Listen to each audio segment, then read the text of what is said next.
Hello, everyone. It's the end of 2021, I guess. Yeah, and we're back with our second game tier list. The thing you all were waiting for after that 2-hour thing you 100% didn't watch or listen to. Hopefully some of our people watched some of it, and that's why they're back. Or maybe they'll see this video link, which I have no idea what it's going to be at this point. But please be long. Not that long. Editing that was a lot of work, and I don't want it to be that much work again. Which is why we're back, and it was enjoyable last time, so I want to do it again. It was fun. 6-month intervals, maybe? Ish, yeah. So I was looking at the number of games we played over 2 years and the number of games we played over 6 months, and we played more than 1/4 the amount of games. So I don't know if it was just we played a lot of short games or if it was just, I don't know why, but we played more games per capita than we did before. I mean, again, it's 2 small children. You can't leave the house still, and we don't have anything else to do. Also, we did play a lot of short games this year. So this was, and we said this at the end of our last video, the beginning of the PS5 era. There's a few Switch games in here too, but most of these games are PS5 games. I was under the opinion that I should play games that were made for the PS5. Of which there's 3 of them. Well, we played almost all of them. When we got the PS5, and that was kind of the point we were like, oh, we should record this video, and we got our PS5. Now that's the next era. So this is definitely a new PS5 era. Which brings us to our first game, which is a game that comes for free on the PS5. It's a game that a lot of people who buy PS5s probably won't even bother playing it because they don't think it's actually a game, which is kind of like, oh, the thing that came with it. It's a demo, which I mean it is. It is like a hardware demo, but it is like a little game. Suffice it to say, it's similar in quality, and this is a big statement, to Wii Sports, which is the best ever standalone, or not standalone, but included with the console game. Wii Sports was one of the best Wii games, and everybody got it for free when you bought the Wii. Astro's Playroom does a really good job of showing off what the PS5 is capable of. I think it's a pretty game.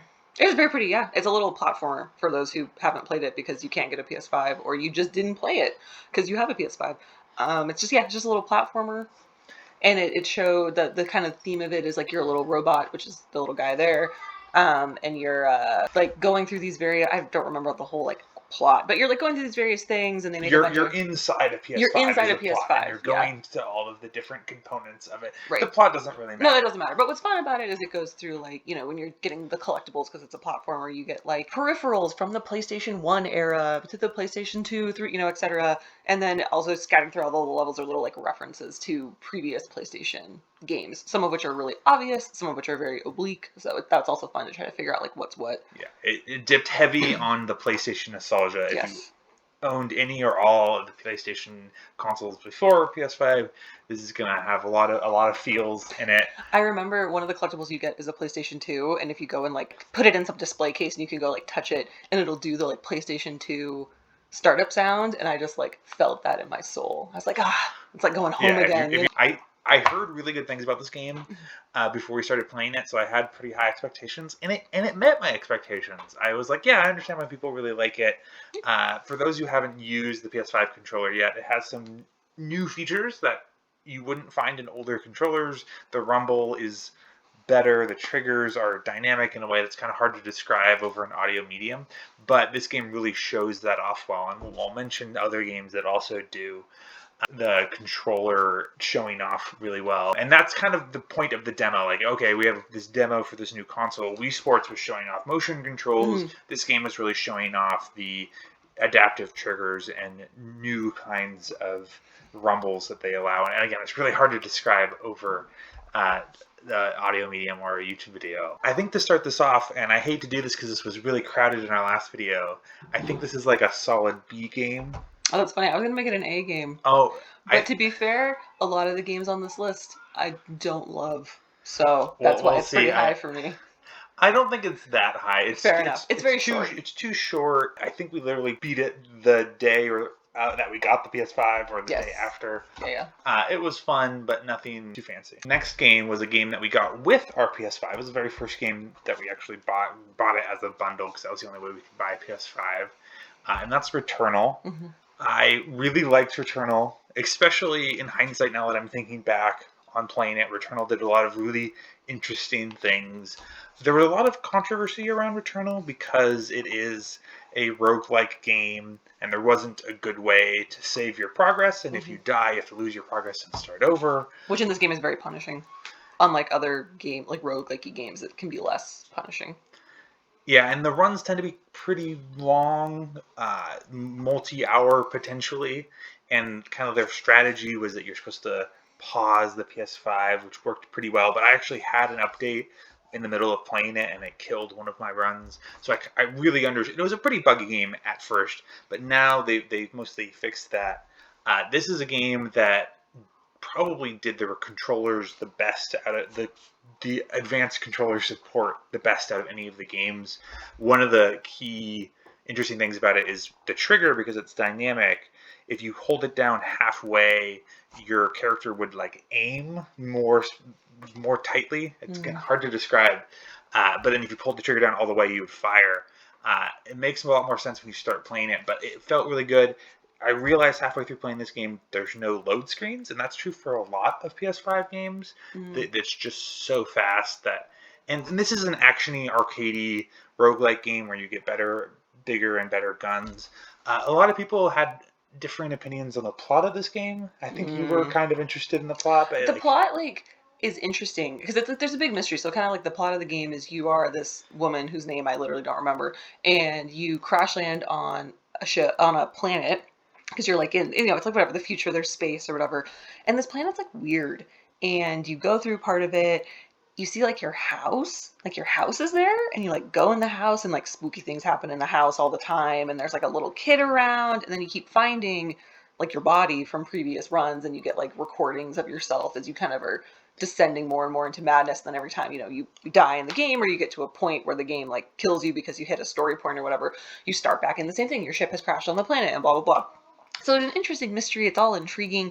The wrap up of it, though, was not satisfactory. It wrapped up very like the ending of the plot. I remember it like ended, and I think even you felt this way too. You're just I wouldn't say it's basic. I would say that it didn't actually wrap anything up. It was really it was just like unoriginal, and yeah, it didn't really wrap I wouldn't say anything unoriginal. Up. Oh no, it totally was. Do you not remember how this game ends? Like why she's doing this like planetary whatever thing? Well, they don't even really explain it. It's true. Yeah, I guess that's true. They don't really ever explain why she's doing what she's doing. Like why was she on this ship? Because the it's indicated that she went to this planet for some reason. Like she wasn't supposed to be there. Like she was on like a space station or something. She took a smaller ship and went to this place, and we don't know why at all. Right.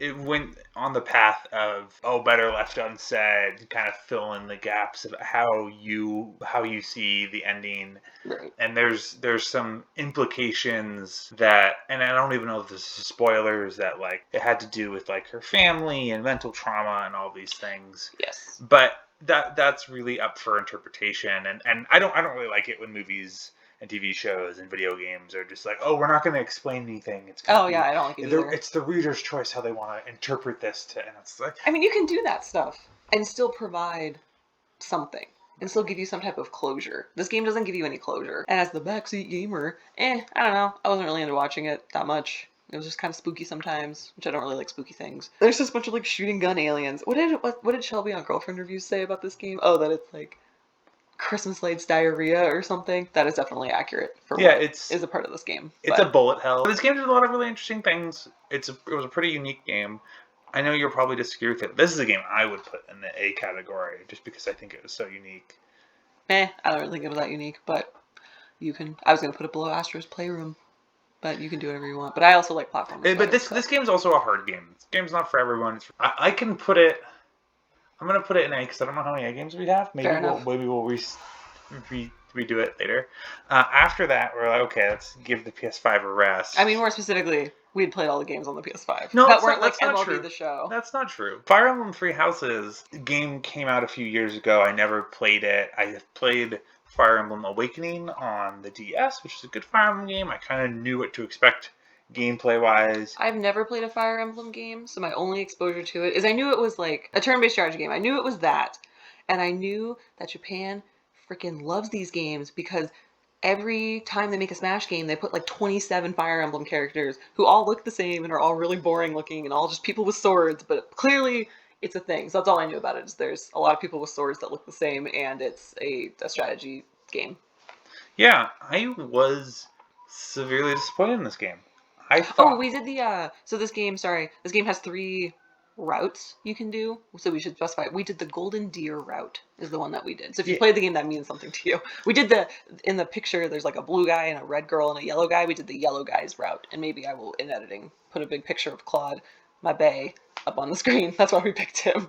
But that's what we did. Anyway, sorry, you were yeah, disappointed. that's one of the gimmicks of the game is that there's 3 different paths that you can take in the game that are supposed to be pretty different from a plot point of view and from a gameplay point of view. And we only did one of them. And when I went into this game, I was like, oh, I'll probably beat all of them. I'll probably like all this game. I generally like turn-based strategies. Mm-hmm. I thought this was a game that you would really like because you'd really like the characters because it's like a character-driven Yeah, game. There's a lot of characters in this game. The gameplay was pretty good. It's sort of JRPG. Yeah. Like it had elements of like Persona 5, which if you watch the previous video is like our favorite game that we played. There's like a school piece to it, and you can do there's like that piece to it along with just doing like the battle sequence stuff. So right, and there's heavy RPG elements where you kind of train your team of fighters, and you decide what classes they take, and their strengths and weaknesses are shaped around how you build them, which is really interesting.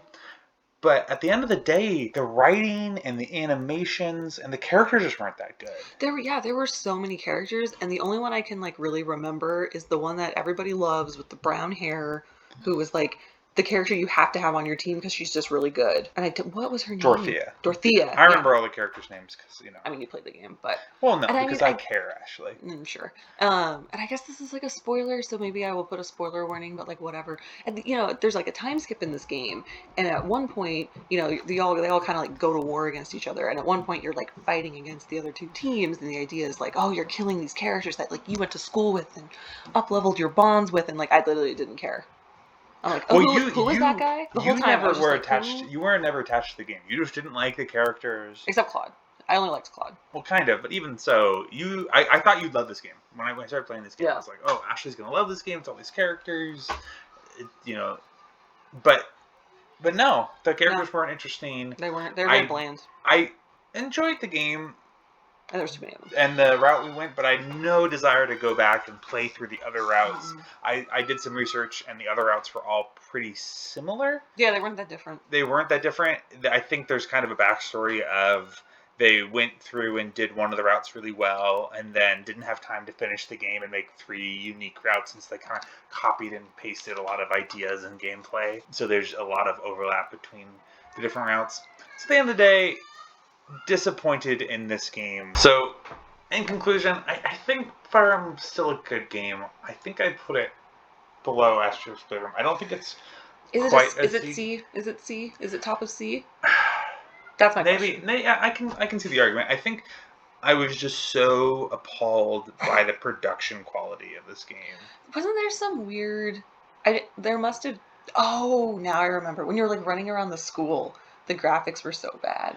Yeah, hilarious. It really shows how weak this Switch is. Especially coming off playing Returnal. Now I remember all of this. Like Returnal, this beautiful game with the stuff, and then you play this and it's just like they can't even render the background. And yeah, it doesn't look good. The draw distance was really short. There was that section where there's a little section of the game where you can like go online and like get someone's character, whatever, it doesn't matter. But every time you went by that section, the game would just like lag, and it's just a section in the school that you just like run by with like people standing there. There's like nothing, and it was just like so laggy because it's like trying to maybe connect to the internet. Oh my goodness. This is a game that has no excuses for being laggy. No. It does not look good. Does not render a lot of things. It's not a graphically intensive game. This is a game that shouldn't be poorly performing, and is. The animations are bad. And there are games that look good on the Switch that perform much better. I mean, it's a weakness of the Switch. But I think that pushes it to see, even though it was fun at times. And tedious in others. So after we beat 3 houses, we went back to the PS5 to play Demon's Souls. Now, I'm a huge... Demon's Souls. You're correct. I say it wrong most of the time. Everybody does. And I don't know how much I can say about Souls games that hasn't already been said. If you've played Dark Souls, Bloodborne, or any of the Soulsborne games, you know the formula. It's not a new formula. This is a remake of the very first one, right? Well, ish. FromSoft made games before they started making games with Soul. This is the But this first is game the that first like had the Souls Souls. game. I mean, that's debatable, but it was one of the. It was on the PS3. It was probably one of. I don't even know if it was that popular when it first came out. Mm. Dark Souls got more and more popular over the years, and now it's pretty popular. But I had never played Demon's Souls, so I was really, really excited for this. I loved Sekiro. I loved Dark Souls 3. I loved Bloodborne. I'm really excited for Elden Ring coming out in a few months. And this game looked really good. I think it looked as good as Returnal did. What I expected visually from a PS5 game. It wasn't as the only one of these Souls games I've seen is Bloodborne because you played that on the PS4, and I really hated the look of Bloodborne. Yeah, you're not an Eldritch Horror kind of. No, not at all. But also the thing though with Bloodborne is like everything was brown. Like the color palette was very like gross. I just really didn't like how visually it looked. In addition to just like not liking that game, I really didn't like how it looked. This game is much more visually like colorful and not as like grimy, I guess is the word. So like that was nice for me. Depends on the level. But one thing that was surprising, in contrast to Fire Emblem, a game I thought you would really like because of the characters and the story. I thought you wouldn't like Demon's Souls at all, but you actually really got into it. Where you really liked the little messages that get left, which is key to the kind of Soulsborne online experience. Is kind of seeing the mystery, revealing. Like you actually wanted to see the levels and how they were, which are really well designed. Because this one, there was a plot, and the plot was like forward. It was there for you. Bloodborne, like I just said, is the previous one I've seen. The plot it's there, but you have to like read walls of text. You have to pick up items. You have to do all these things. You have like literally no idea why you're doing anything in Bloodborne. If you're not like maybe if you're playing the game, it's more obvious. But like, or this game like gave you a little bit of like a through line to follow, and like there's more to it. You can dig more into it. I remember we watched a couple YouTube videos from there's that guy who makes all the like videos about the Demon's Souls lore and stuff like that. So it was easy to find that information and have it be a part of it. Where all the other games I've seen, it's been very just like, go kill that thing, good luck. So that was why I was interested because the story was present. I don't want to pretend like it's that forward of a game because it's still no, it's not. It's still a very non-clear plot, and that's true for all of the Soulsborne games. One thing I will say though, as someone who's played a lot of other Soulsborne games, this game's pretty easy. Usually Dark Souls games are you didn't lauded really as like difficult, but this one isn't. This is probably the easiest of all of them if you'd played them before. Still really enjoyed it.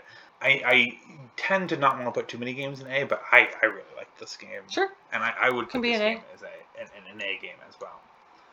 Then after we beat Demon's Souls, I was looking for other PS5 games, and I noticed that Control, which was a pretty popular game when it came out, especially for PC players, because it's one of the few games that has ray tracing and all these performance settings that you can really crank it up and really scales with how good of a graphics card you have.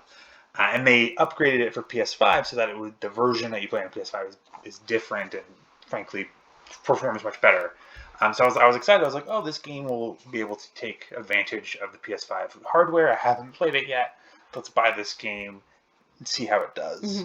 I was pleasantly surprised by this game. Yeah, I was really nervous about this game. So like the plot of it is that you work for the Federal Bureau of Control. Yeah. And it's, they're kind of like the United States government's like branch that deals with like the supernatural and the whatever. And I remember when this game started and the way that the plot just like starts because it kind of just puts you in it. I was like, oh, is this going to be a weird game where they never explain anything?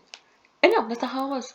Things were pretty clear generally. Like, there was mystery and interest and intrigue, and you get told a lot of things through interesting live action person video clips are in this. Not like, so like some of the characters you don't like ever see rendered in the game, but you see them as video clips, and that's how you do things. And I thought the way that they were telling the story was interesting. The items were interesting and had like funny names. Like there's like this phone that you have to call to talk to like, what were they called?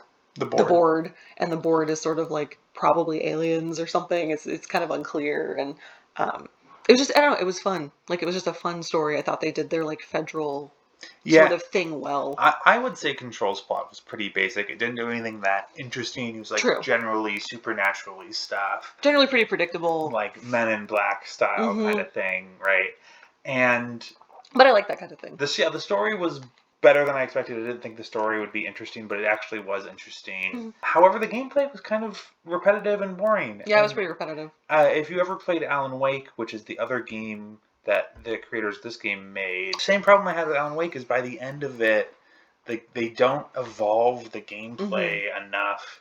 You start fighting monsters, and in the beginning you kind of learn new abilities, and then you just kind of get all the abilities in the second half of the game. You don't nothing new, and it's just kind of using the same abilities over and over. Go to this place, do this ability, shoot the thing. Yeah. Shoot, do the boss battle. Go to the next place, do the same thing. And so by the end of it, it was kind of dragging by the gameplay, and so I my opinion on this game kind of waned as we played more and more of it. Overall, still think it's a good game. I hope they make another one. Like they definitely like end the game in a way that like it's ended, but they could make more. Yeah, I think it could be fun if they made more, and like obviously they needed to change some of the gameplay stuff, but like I liked the universe they had created. It was fun and it was interesting, and I enjoyed it. I'd put this as a B game. I was gonna make it an A game. No, it was way too boring at the end of it. Like I just wanted to get to get over with. I hate when games drag on, but I'm glad that you liked the plot and think so fondly upon it. I do. So many months after. Ratchet and Clank. Yeah, Rift Apart. Ratchet and Clank Rift Apart released after we beat Control. Got it shortly after it came out. A lot of people will consider Insomniac, the creators of this game, they call it the Pixar video games because of the look and feel, and it is a very Pixar-y, cartoony, but also beautiful looking game. It's overall a pretty short game, probably what you'd expect from a Ratchet and Clank game.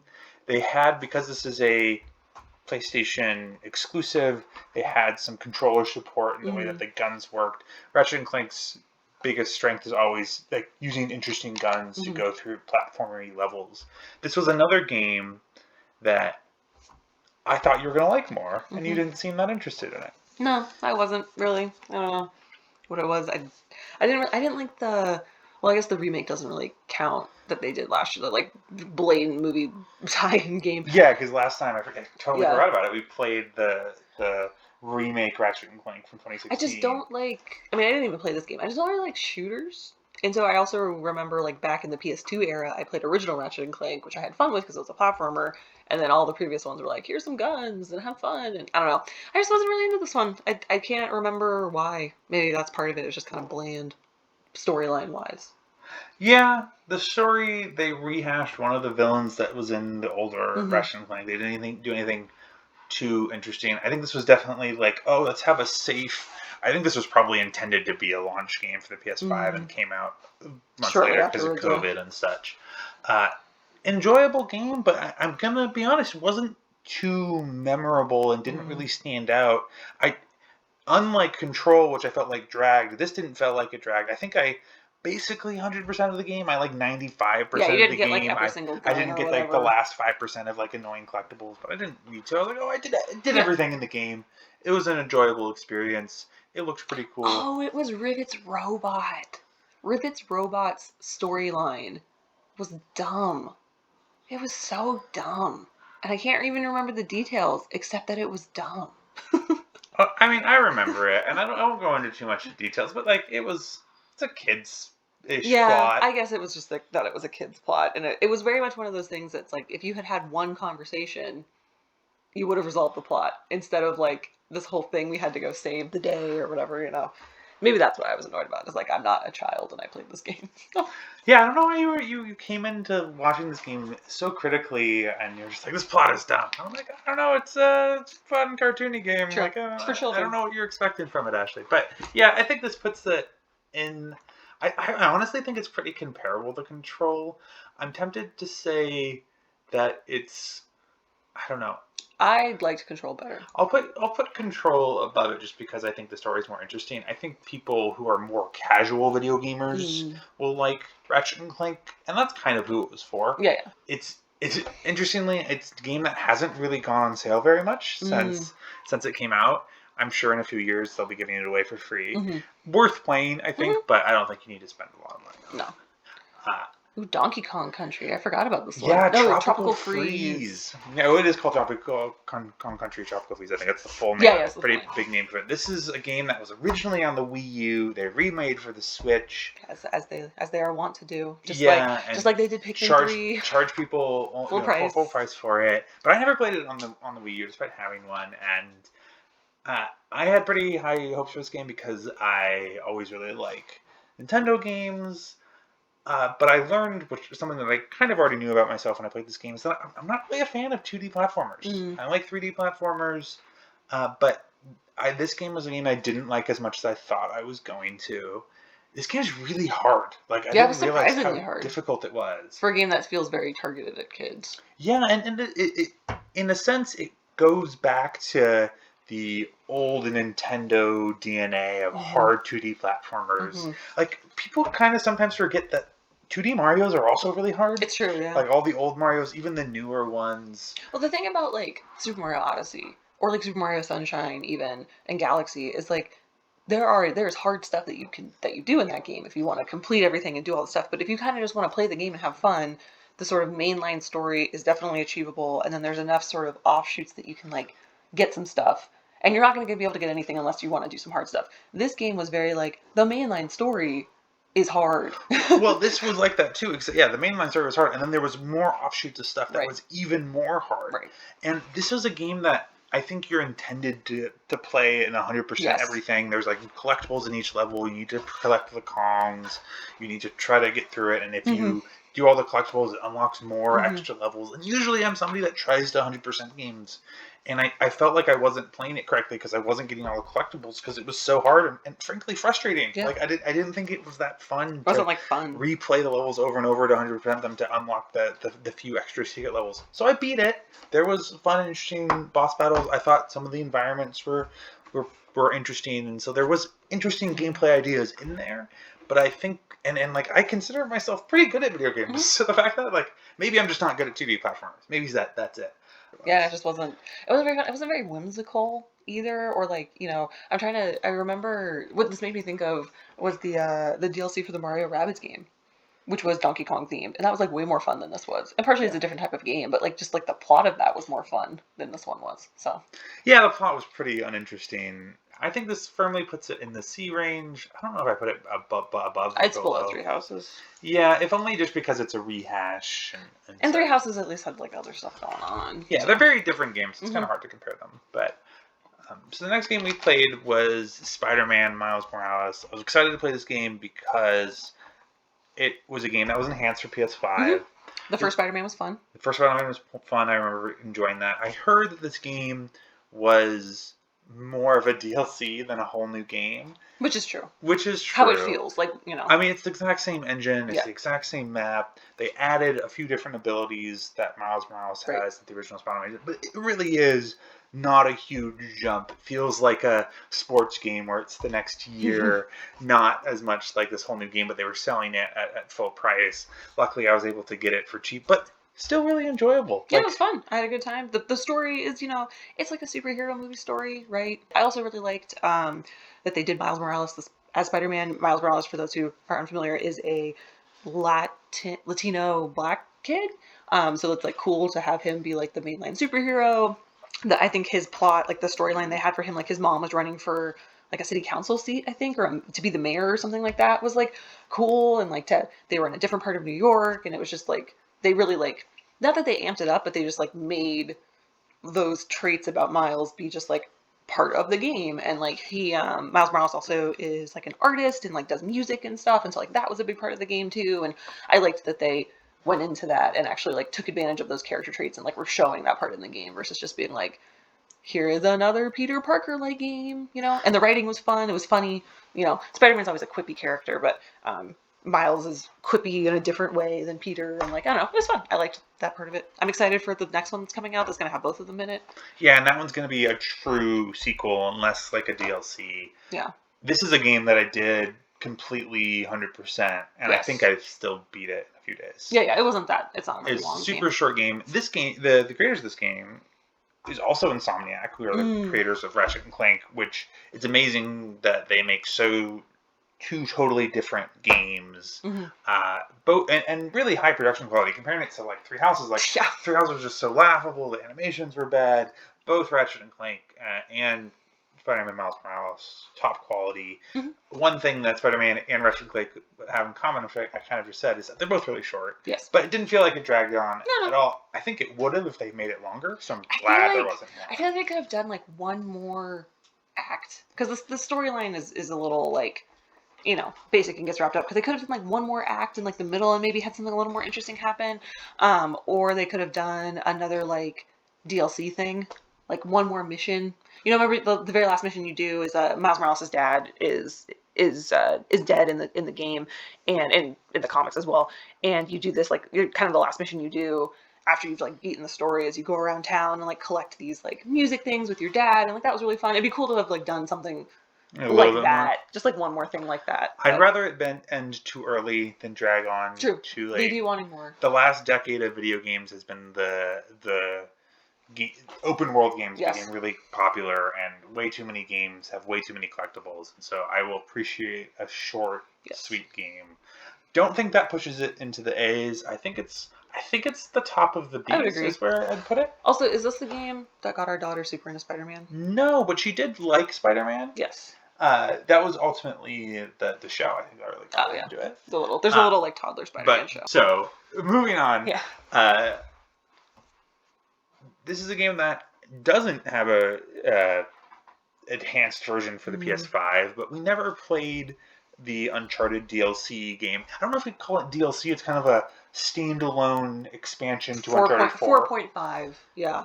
Yeah, they sold it Uncharted Lost Legacy. Yeah, Uncharted Lost Legacy. They sold it as a separate game, but it was pretty cheap. I think when it first came out, it was $20, and now it's like $10 pretty consistently, maybe even $5 when it's on sale. It uses the exact same engine, just different characters, different story. It's a Chloe and what's her name? Oh my gosh, Nadine. Nadine, there you go. I'm really bad at remembering characters. Yes. In video games and movies, I can never remember anybody's Nadine name. And Chloe go on like a quest together. That's sort of like the plot. And Chloe, I think it was something that like Chloe's dad had or was like doing. Like that's why Chloe's doing it, and then Nadine is doing it because she needs money because her thing got blown up in Uncharted 4, I guess, which is a spoiler for Uncharted 4, but like whatever. Yeah, you know, plot's not super important, but it takes the Uncharted 4 formula, which, if you remember from our last video, we rated Uncharted 4 as an S tier game, which is again surprising why it took us so long to play this, and it was the exact same formula, and it did well. I don't think it. Okay, I will say it didn't work as well for me because I just really like Nathan Drake, and I really like Elena, and I like Sully, and they're not in this game.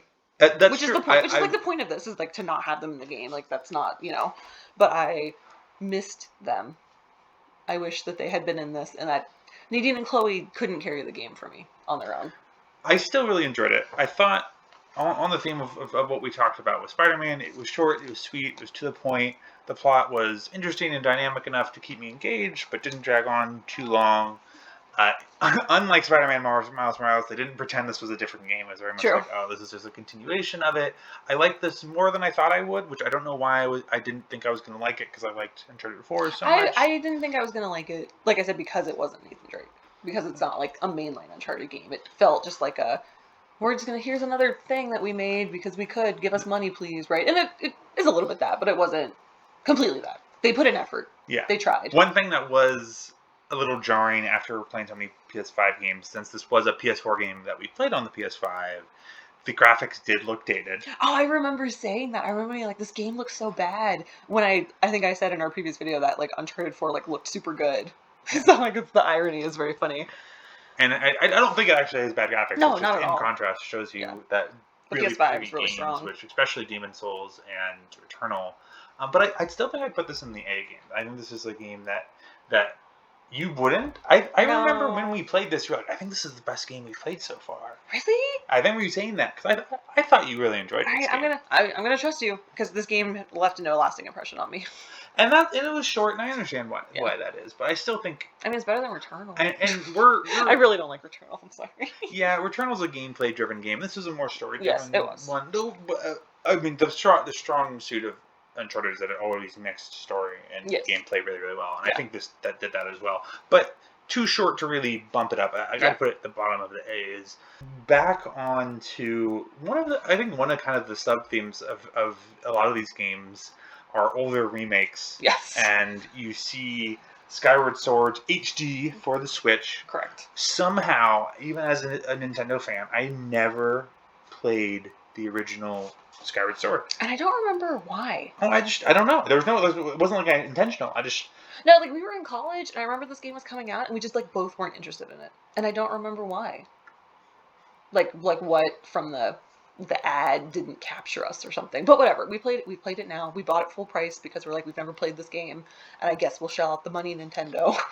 Well, yeah, and we also had a gift card to GameStop. Oh, yeah, and I was like, might as well buy this game. Skyward Sword has a reputation of being the least loved 3D Zelda game. Which it's earned.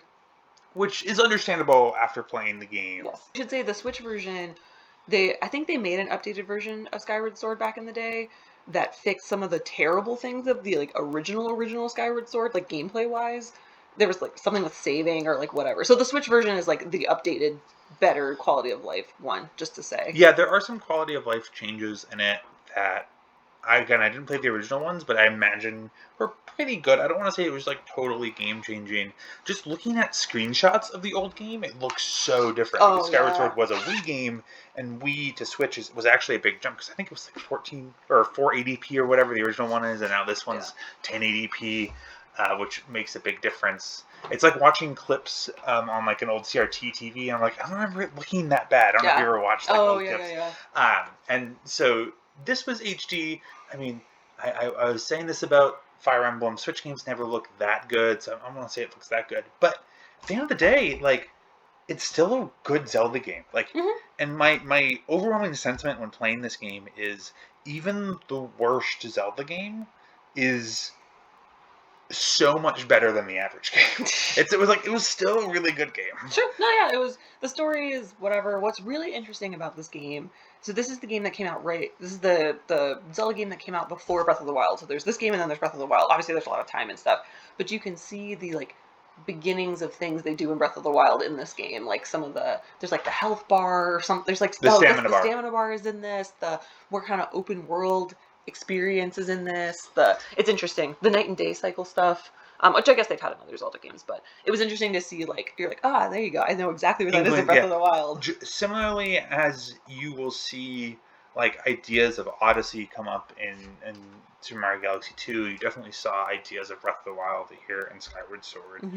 And this is the storyline of this is that it's, like, supposed to be, canonically in the timeline, the first Zelda game.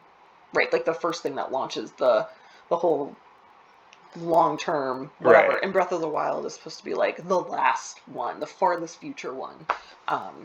It's all right. It didn't have the Zelda humor that some of the other ones had. I thought it did. I thought I had some of them. Groose was hilarious. Groose was funny. That's true.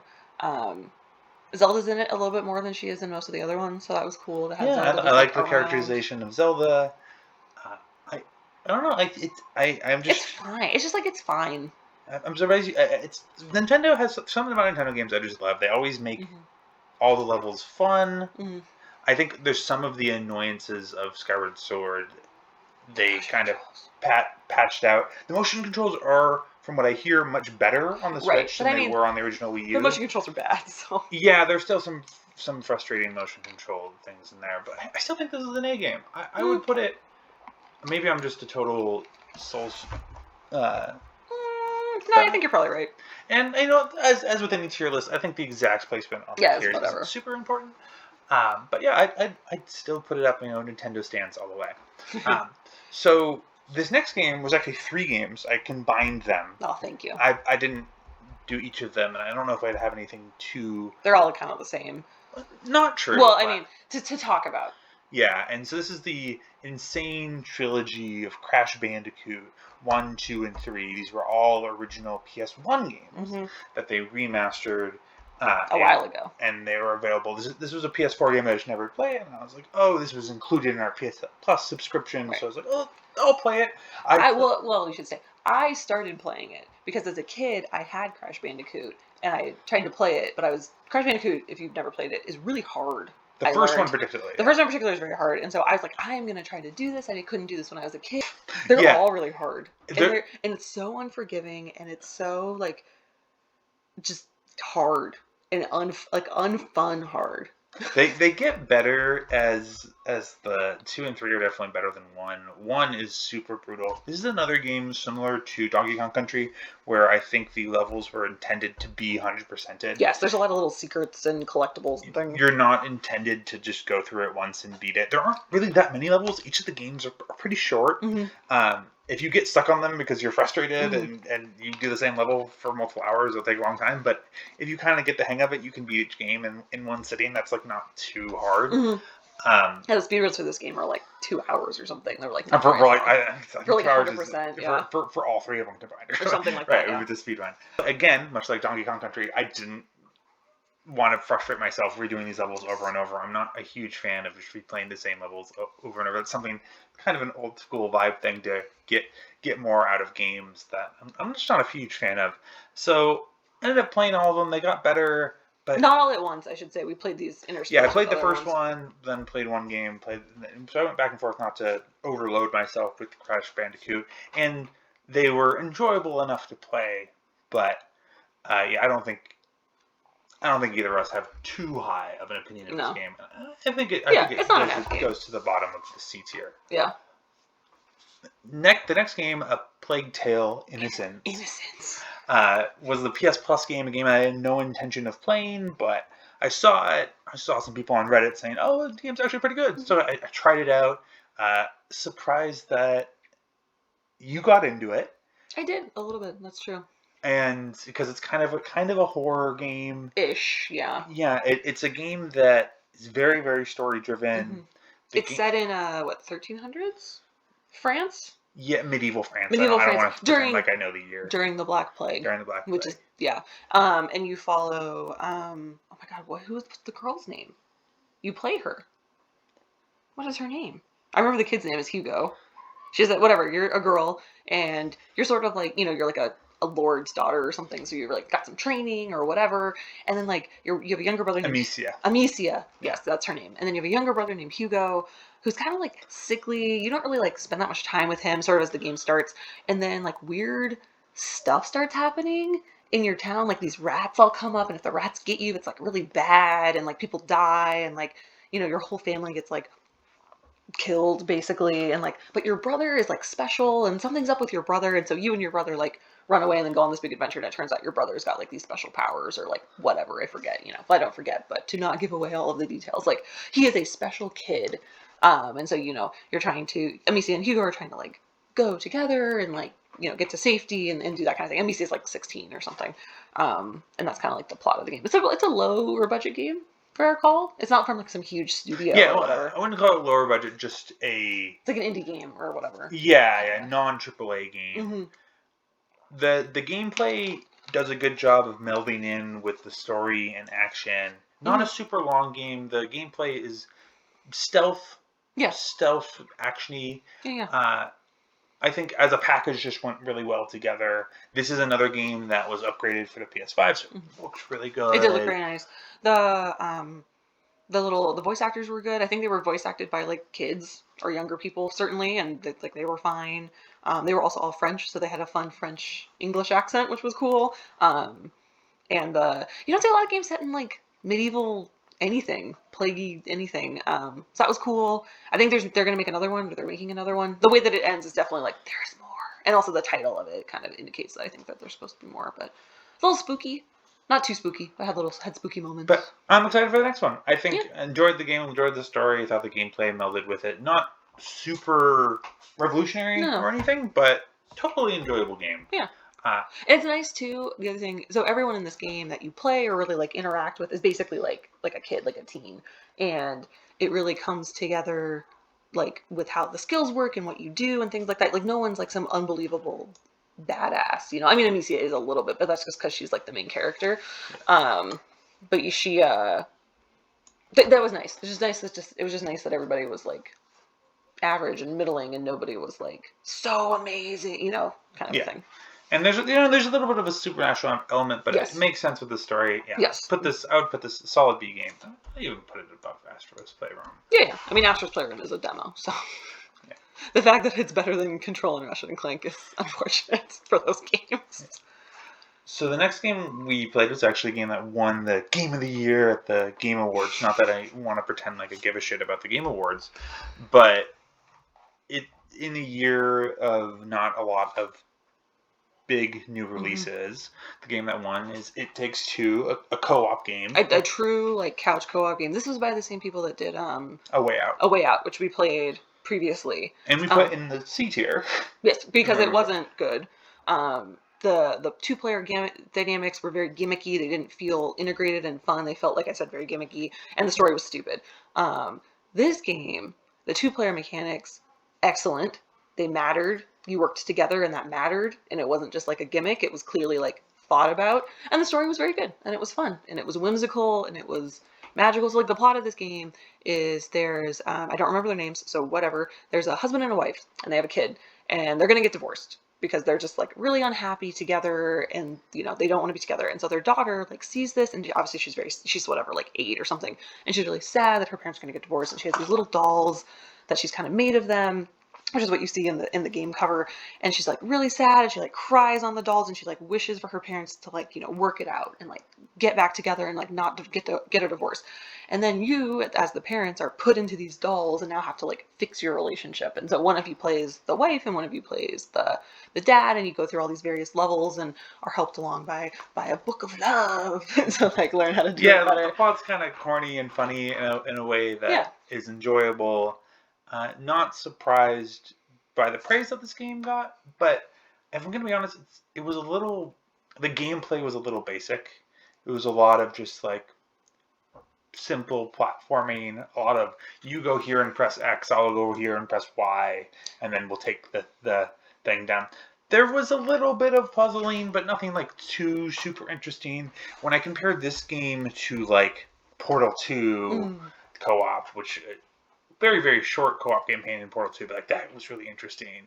This was kind of just like, it was a good shared experience. Yeah, I really liked it. I think it's probably the best co-op game we've played, and we've played almost all of them, so... I think it's definitely the best co-op game we played of this set of games. I'm thinking back of co-op games that we played previously, and I don't remember them off the top of my head, but I wouldn't say this is the best co-op game we've played Pikmin ever. 3, Overcooked.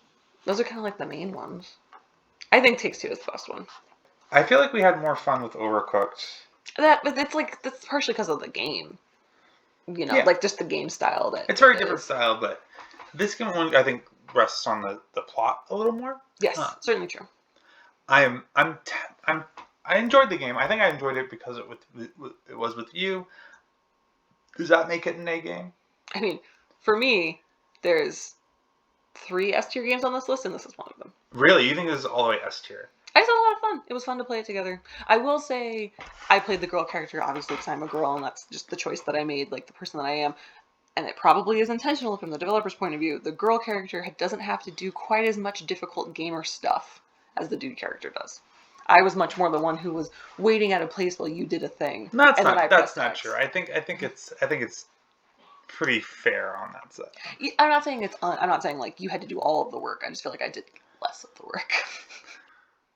Final Fantasy VII Remake, INTERmission. Yes, INTERmission. Final Fantasy VII was on our S tier last time. Yes. They released a DLC for it that's only on the PS5. Yes. So it was one of the reasons we're like, oh yeah, this is taking advantage of PS5. Let's play this DLC. And the DLC interestingly takes place at the same time plot-wise as Final Fantasy VII Remake, but as different characters that you don't see. Correct. You play as Yuffie, is the main character you play with, and then she has like a friend she hangs. I forget the other guy's name. There's a guy. You have a companion, and his name is something. I don't know.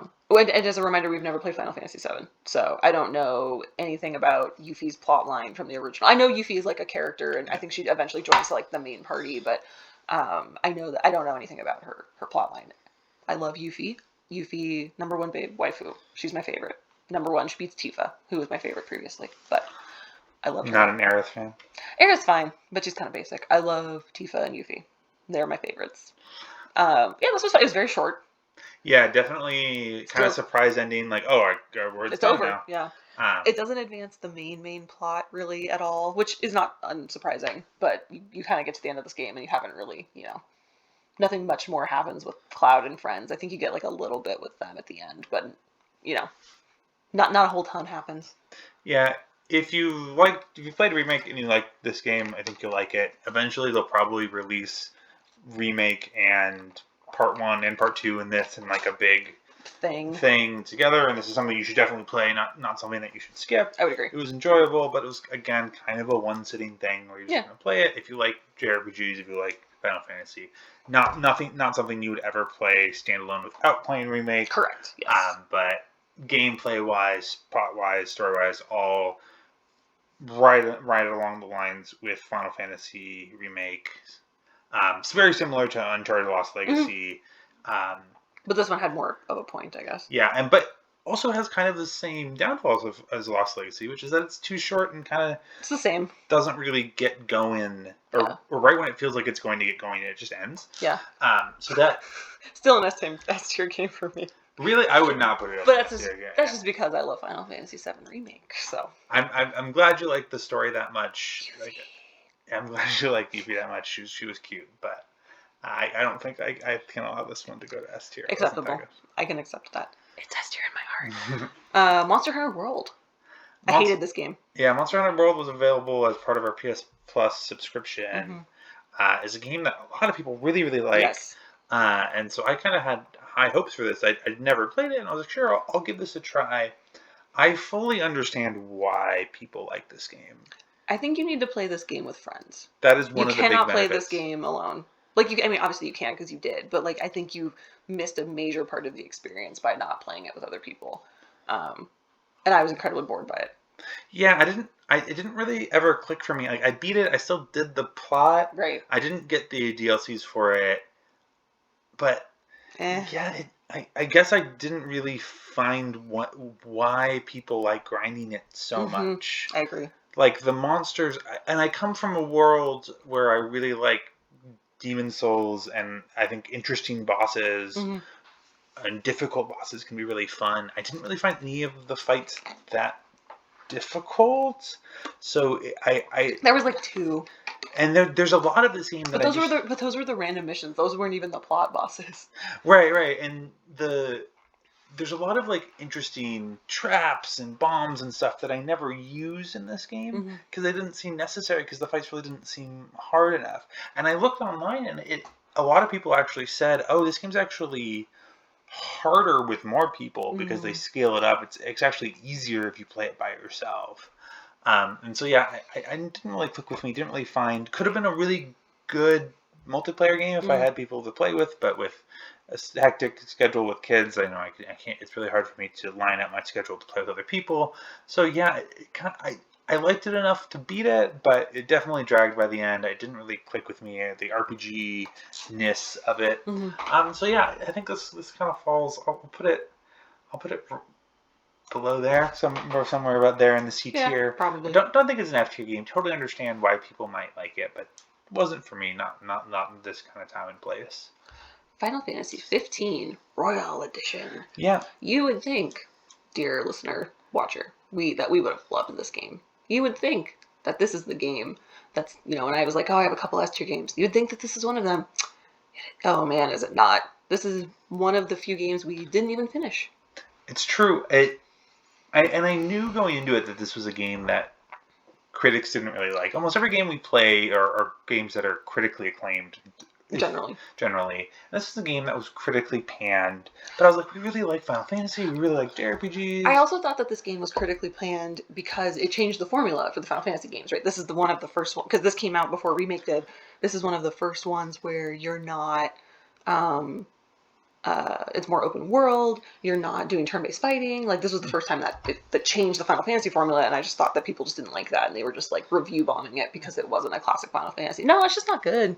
Yeah, I actually really liked the idea of an open world Final Fantasy game. I Yeah, thought the open world could have been done well. And you're in a car, which is fun, and like, you Well, know, it wasn't fun. It could have been fun. it could have been fun. Sorry, Right. There's a lot of concepts in here that could have been fun. The plot was pretty whatever. I didn't even care about it, but like, it could have been okay. You have your whole party from the very beginning, which is interesting because normally in JRPGs and Final Fantasies, you like, gather up your party like Pokemon and like do what you want to do and build relationships, but like, I didn't care. It was a bad implementation of a JRPG, and I kind of knew that going in. So after playing it for a few hours, like, the combat's not fun. The story, They fixed a lot of stuff with the combat in Final Fantasy VII Remake. Yeah, I think there's a sentiment that this game was bad, so that Final Fantasy VII Remake could be good. Yes. Right. And I have to agree. And yeah, didn't finish it. Only played it for a few hours, and it's honestly not that long a game. Mm-hmm. All things considered, with some JRPGs being really long, it's not. And the DNF moves it to the F tier. Easy peasy. Don't want to sugarcoat it. Yeah. I don't think anyone should play this game. I'm sad because it could have been good. It had all the right pieces there for me to like have had a good time, and it just wasn't, which is a bummer. So bringing back one of the themes of some of these games is Final Fantasy 15 was a free PS Plus game, so that's why I even considered playing it. Hitman 2 was another free PS Plus game. That's why I didn't play Hitman 1 or 3. Yeah. This is the newer Hitman. There's older ones that are. So this is not the only Hitman 2. There's another Hitman 2 that's older. If you've ever played a Hitman game, it's a unique formula of kind of going in and puzzling out the best way to murder someone, and there's multiple ways to murder them in the way that the levels are designed. So I enjoy Hitman in its uniqueness, and that there's no other game that is like Hitman. And I think you were kind of getting into some of the levels. Some of the puzzles are interesting. The overall plot, we didn't play Hitman 1, so they have a little like prep video and whatever. It kind of doesn't matter. The overall plot's sort of like whatever. You're taking down some big thing. Some who Illuminati cares? organization, whatever. Yeah, I think the thing with this one, it looked nice, I will say that too. I think the thing with this one is much like some of these other games is like it wants you to play each mission multiple times to like do it all the different ways. And because there's only like 8 missions or something. It's a pretty short game in that respect. And there's also specific ways they intend for you to like do the missions, and so you can like turn those on and get the help. And I kind of feel like you always have to do that because there's just so much happening that you couldn't really ever figure it out without a little bit of help. Like, I'm thinking about the racetrack one where you go to like a NASCAR race or something, and like all the stuff, there's just so much going on. Like, how could you ever just on your own figure out ways to do things? One of the weird things about the Hitman games is that it feels wrong to like play a stealth game and abuse the fact that you already know where all the enemies are. Right. To do, like, it's basically save scumming. But like, this game was designed to be save scummed. Like, you can't do a lot of the things in the levels unless you kind of already know what's going to happen. But it feels like cheating. Right. Like, if you know that guy's going to go over there and sip water and you poison it, but the only reason you know he's going to sip that water is because you had already played the level. Right. But like, and so it always kind of didn't sit right with me. It's like, how are you supposed to be this master hitman where the main weapon you have is the knowledge of previous universes? Right? And so I wanted to play this game as a purist and like, I'm not going to save scum. But it's like, no, this game is designed to be a save scum. Or I'm not going to turn on the like story hints. It's like, no, then you can't like do it. And I didn't, there's like different levels of hints, and I was on one of the lower levels. But yeah, it just felt weird. Why would I go back and play and murder these guys more efficiently using the knowledge that I gained previously? Or in a different way. Like, it kind of felt like I'd committed to this way and I shouldn't go back and do it differently. Yeah. That being said, it was fun for what it was. I only like really beat each one of the levels once.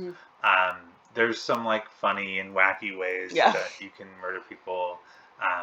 And so, it was fun for what it was. I have no desire to go and play any more of the other ones. But I will applaud it for it not being a formulaic Hmm. open world game or what is. Hitman is a formula in and of itself, and it's the same as it was in the old games, and it's fun, and it Yeah. still is fun. Yeah. But I'd say it's a B tier. Yeah. But bottom of the B tier. Sackboy, a big adventure, I think is what it's called. So Sackboy, Sackboy, yeah, a big adventure, and freaking this game. So this is a co-op game. I don't think you have to play a co-op, but it is a co-op game. We played a co-op. It so desperately wants to be PlayStation's Super Mario 3D World. Yeah. And 3D Land. Like, so desperately. And obviously, like, we're not making this comparison lightly. No, like, it's not subtle. It's like the same type of like map where you do the levels. It's the same type of stuff in the levels. There's not really power ups, but you can like get different outfits and things. And like it's the same thing. Like that's what they're trying to do it, and they just do it so badly. Yeah, Just like especially because we've played the other ones. Like I can tell you, as the secondary player, there's so many frustrating things that happen in this game that they don't do in 3D World that like ruin this experience. Like this game, I didn't even want to finish playing it. Like it was and so. we didn't. We did finish it, but like. Well, we didn't do all the challenge levels because we It didn't was want too to go hard. back and. It wasn't too hard. We just would have had to go back and grind the Right, levels. and I didn't want to go back and grind the No, levels. it was fun. I was like, fine, we're done. We did what we could. And we 100% 3D World. And this game is so close Mm. to a great game. It just like something about the gameplay and the movement. Mario games are so fun because Yes. it's interesting to move through the levels. And this game, it's you feel slow and sluggish. Your jumps are weird, and they never like make it up to the top. Yeah, like you can't do any cool jumps, and so it was one of like I don't know if I dislike this game more than A Way Out, but it was definitely not a good co-op game. No, it really wasn't. Like so, the biggest thing that was frustrating as the secondary player, and the one who is not even the secondary player, the one who is worse at video games. I die a lot. And two things that sucked about that. This game gives you lives, which is stupid, and it's a shared number of lives. Yeah, that's a very old thing of having lives. Like, right. no So modern games have no lives we would have anymore. 5 lives between the two of us, because like sometimes you would die for like whatever reason, because the game is weird. But we'd have 5 lives, and I would like waste them all because I just am not as good at the game, and then we'd have to like restart the level when I would die. And then secondly, which 3D World didn't have, and secondly, if I did die, you had to wait to get to a checkpoint for me to come back, which was super stupid. So there could be a point where I would die right after a checkpoint for whatever reason, and you would play for like minutes by yourself until you got to the next point. It wasn't that long. The checkpoints aren't that far. For whatever, but like you would play for like a decent amount of time, because these levels aren't like long, right? You'd play for a decent amount of the level, and I wouldn't even get to play it. Where in 3D World, you just like come back as like a little bubble, and you can like get popped and right back into the level. But like it was very frustrating. Like it honestly makes me want to put this in like the F tier because I'm so frustrated. No, just, you're like, just bringing back. It's definitely Yeah. not an F tier game. It was C tier. I'd even say it was better than like Monster Hunter. There was enjoyable parts. There was cool levels. Yes. But it was is so fun. close to an S tier game that just drops all the way down to the C tier Yeah. because it misses that element of fun. It was fun to make outfits. You can also punch your friends. Yeah. So at the end of the level, somebody has the highest score and they get a trophy, and then the other players can like try to get the trophy from them by like punching them, and that's kind of fun. And they take a little picture. But I would say if you're a diehard co-op fan and you're dying for more co-op games, you could play this game, and that's kind of why we played it. yes, But I am pretty low on the list of interesting, and like at least A Way Out, which is a game I compare it to in quality, like tried to do something interesting in the way that this game is just a ripoff of a multiplayer Mario game Yes. that does a worst job of it. So I don't mind when games rip each other off as long as they improve on Yeah. on that. or do it at least as well. Enough said about that. So on to Deltarune. So Deltarune is made by Toby Fox, who made the popular game Undertale. Deltarune gets a lot less attention, mostly because it's not fully released yet. Right. But he has released demos. He released Chapter 1 3 or 4 years ago, and he intends it to be a 7-chapter game. It feels like a fantasy author. And during COVID, released Chapter 2. He originally said that Chapter 2 was going to cost money and he was going to start charging people, but because the world needs a little love right now, he released it for free as well. So we played this for free. I had already played Chapter 1, but I went back and replayed Chapter 1 and Chapter 2. I've never completed Undertale, so I don't know anything about the plot of Undertale, really. at all, except for the like little bit of it that I played. And some of the things you told me about it. So I have some knowledge of Undertale, and that Megalovania is a great song. That's all I know about Undertale. I know like nothing about it basically. And then I didn't play Chapter 1, so you replaying Chapter 1 was like me seeing Chapter 1 for the first time. Which Chapter 1 and 2 combined, not that long of a game. What were your thoughts on it? It's good, very good. It is. I know I said I had 3 S tier games, of which Intergrade was one, but this I actually have 4. This is an S tier game for sure. Very original, obviously, much like Undertale is very original. Chapter 2 I liked a lot more than Chapter 1, but just because it was the writing of it was funnier. The Queen character is very funny. The music is very, very good. It's original. It's different.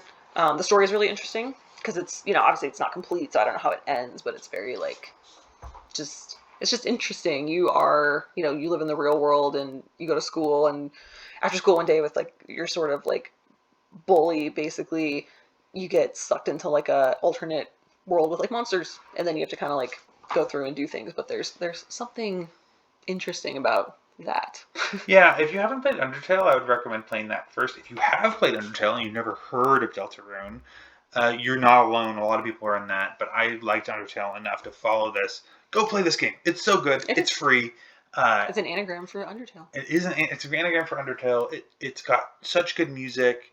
It's not super heavy. It kind of plays on turn-based game. Like, it's kind of a meta game in a sense, but in a way that's still fun and funny and emotional. I wasn't sure I was gonna put this in the S tier game. I didn't realize you liked this game so much, but it is a really good game. It's very good. If for the music alone.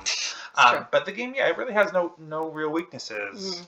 So far. Maybe the weakness is that it's too short, but it's intended to be long. Super excited for Toby Fox to release the entirety of this game. Excited to see hopefully where it's not go. In like 15 years. Yeah, we'll see. But yeah, go play Deltarune, people. It's free and fun. And you don't need the deep Undertale knowledge. No, absolutely not. I think it enhances your experience. It's a pretty relatable game. Yes.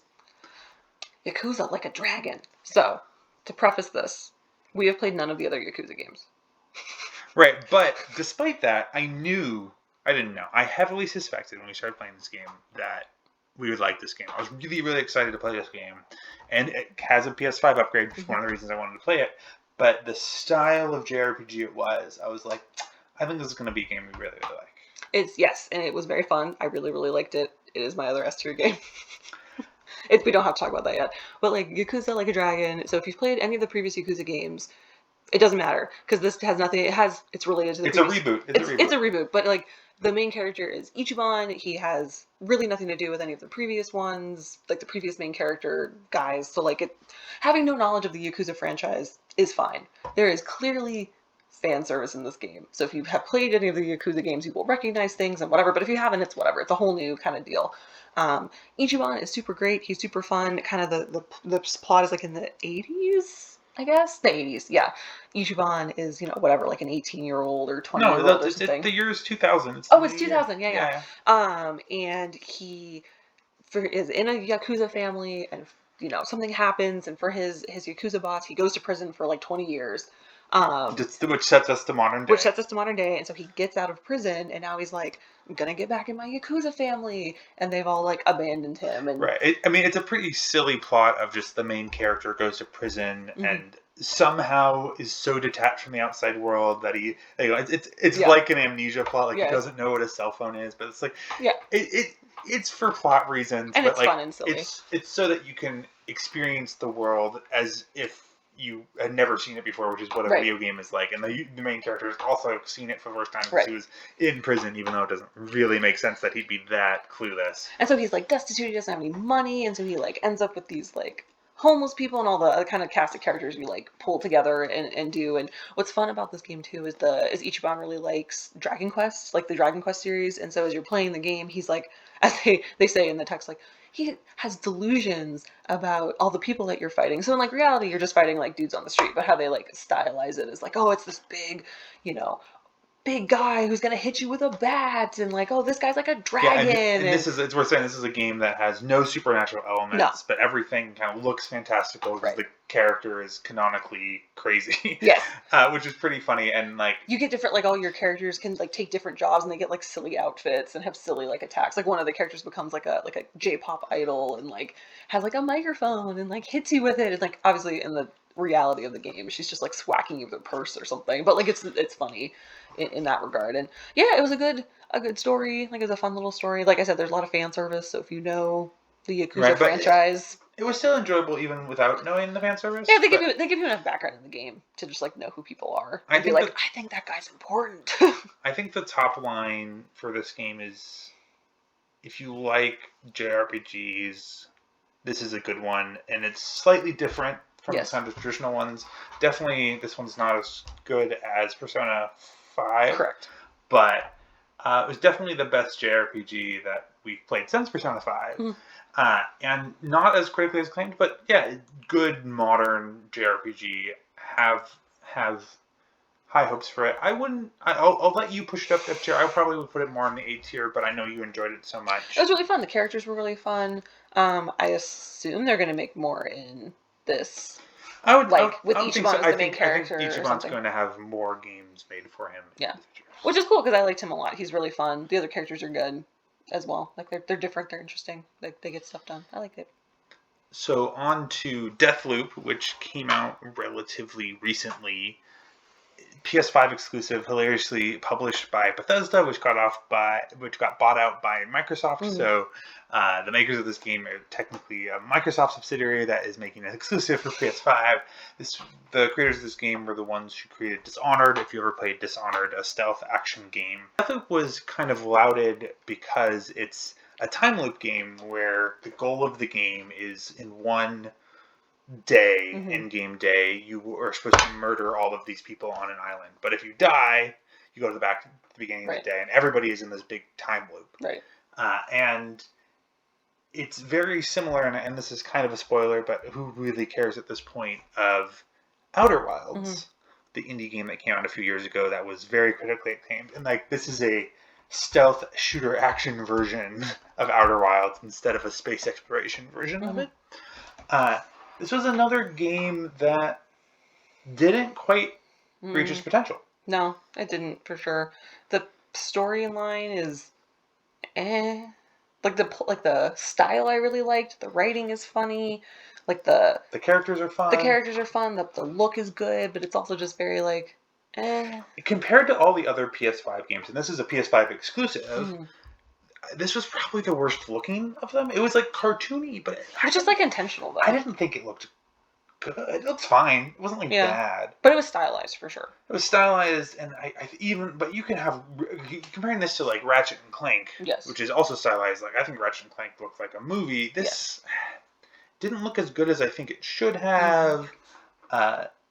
I got soft lock a few times because of like gameplay glitches. So like not as polished as I was kind of expecting. Mm-hmm. Yeah, this game got delayed too. So yeah, it was supposed to be I think a launch title for PS5.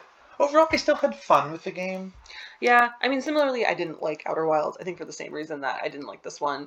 As a secondary player, it's hard to be involved in the game when you're trying to like do discovery and like figure it out. Like partially because I'm like doing other stuff because I have to be, but also just like.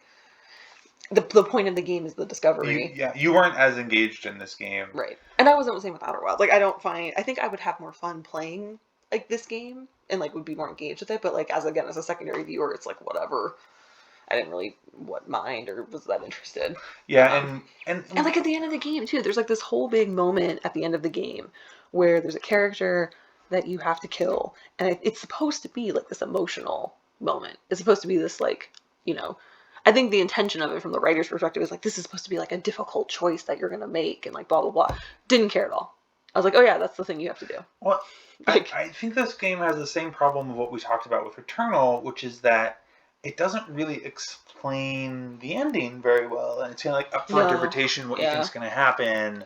It gives some hints at like, for example, you never really find out like why you're here, like why you're in this loop. And they talk about how like, you were in the loop, and then you left, and then you came back, and it's never really clear like why you came back. Yeah, and there's hints. I didn't explore and do all the side quests, and because of the way the looping is, you have to like loop over and over, and you have to kind of like dedicate your loop to one side quest if you want to do it sometimes. And so I didn't feel like I had to do all the side quests to get the most of it. So you can get more flavor from the game if you do all the side quests. But even if I don't think there's there's not a lot of flavor to explain all the events, and they're very intentionally coy about like, oh, we're not going to really explain this Right. kind of. And I'm not a huge fan of that. Of No. just like I'm not going to explain it. And this game would have benefited from having some more explanation. Yeah, I think I would agree with that. Just like a little bit more. You know, it doesn't have to be. You don't have to hit me over the head with the answers, but you could have given me a little bit more. And this game wasn't too long, which is good. There's fun gameplay moments. I really like the concept. Mm-hmm. Again, the style of it is good. The sort of like 70s vibe of like, you know, music and science and whatever, but it just didn't execute well. Yeah, at the end, I think this puts this in the B tier. Yeah. I'd put it somewhere like there. Probably. Around. And that gets us to our last game. Devil May Cry 5. Devil May Cry 5, which is a game that... Special edition. Special edition because it's on the PS5. Have you played any of the other ones? I never played any of the other PS5 Devil May Cry games. All I know about Devil May Cry is Dante. It's the name of the main character. Yeah. Yes. And you fight like demons, and it's like a action shooter. Yeah, it's a hack and slash. Or more arcadey. You were Kind of. When you were describing it to me, you were describing it as like Bayonetta. Yeah, Bayonetta would be a game of the same genre. You get like graded in your missions. Sure, and that's more of which just is like sort a of Japanese thing. Yeah, but that's like a thing within that action arcade style.